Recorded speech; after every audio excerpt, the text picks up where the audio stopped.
Jumping right in, Rahul Gandhi's recent press conference on alleged vote theft in Haryana has sparked another storm. He's not just making vague accusations.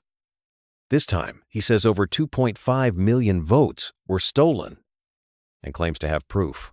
Did you catch all the details he laid out? I have to admit, it was wild seeing the sheer scale of what he described. He wasn't just talking numbers, he broke down methods, examples, and even waved data around, from duplicate voters to bizarre cases like a Brazilian model supposedly voting in 10 places. It's the kind of claim that grabs headlines, but also leaves a lot to unpack. Exactly. And before we get into Rahul's specific points, I think it's worth setting the stage. Haryana politics has always moved fast from INLD's dominance before 2005, Congress ruling through 2009, to BJP's surge in 2014. But every election since has had its own drama. Did you notice how alliances and splits played a huge role in the recent cycles? Absolutely. The entire JJP story is a prime example. Dushyant Chautala rising with the promise to oust the BJP, only to end up allied with them. It set up a lot of frustration. And when the farmer protests hit, especially with Haryana's involvement, public anger was crystal clear. You could almost sense a shift coming in 2024, but then BJP gets a majority. That's where the shock factor kicks in. So here's where things get really interesting or confusing.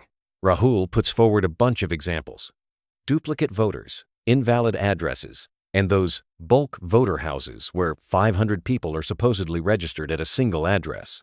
He even claims some leaders have double voter IDs across states. What stood out to you in all this? The bulk registration numbers honestly threw me. Imagine walking up to a house and finding 100 or 500 registered voters, but nobody actually there. And then there's the blurred-out photos on voter rolls. How do you verify anyone if you can't even see their face? That seems like a massive loophole for fraud, if it's really happening. Yeah, those examples are jaw-dropping. But I couldn't help but wonder, how reliable is the data from the Election Commission here? And how exactly does someone verify if a random address with 0 as a house number is legit or not? It honestly feels like the more details Rahul throws in, the more questions pop up about the real process. I'm with you. He says his team tracked down specific people, even showing a house to prove it wasn't just some street dweller as official records claimed. But let's be real, finding one person in a state of 20 million is a feat, but verifying hundreds without exhaustive documentation? That's a whole other challenge. Still, some of these loopholes, like duplicate photos or bulk voters, definitely need answers from the authorities. And there's another layer to all this, the mismatch between exit polls and actual results. Rahul made a big deal about exit polls predicting Congress wins, but the results flipping in BJP's favor. Do you think exit polls are really that reliable, or is this just another political tool? I've always been cautious about exit polls because, while they're snapshots, they aren't the final word. Still, almost every major exit poll leaning Congress, and then BJP sweeping the results, it's bound to make people suspicious, especially after a turbulent few years with protests and shifting alliances. The contrast feels like more than just statistical error. It's the kind of gap that feeds into public distrust, especially when tempers are already high. And Rahul's point about postal ballots was also pretty sharp, Congress dominating there but lagging in regular votes. That kind of pattern really does make you pause and ask what's going on behind the scenes.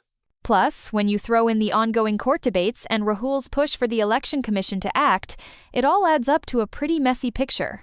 Honestly, if even a fraction of these claims are true, it's a wake-up call for everyone to demand tighter checks and more transparency. Funny thing is, instead of marching to the Supreme Court with all this, Rahul seems to keep things in the public eye, almost like he's building pressure outside the legal process. Why do you think he's holding back from a full-blown legal confrontation?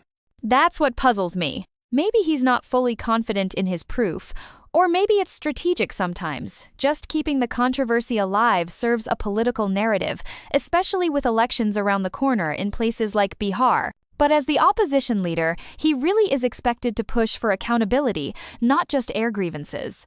Exactly. Ultimately, the buck stops with the Election Commission to ensure fair elections, but a strong opposition's job is to keep the heat on and demand answers. At the end of the day, the public just wants clarity. Were the allegations real, or is it all just election season drama? That's the bottom line facts, not just noise. Whether it's 25 lakh fake votes or just bad paperwork, voters deserve honesty. And if the authorities can spend crores on political perks, surely they can fund a proper investigation when the stakes are democracy itself.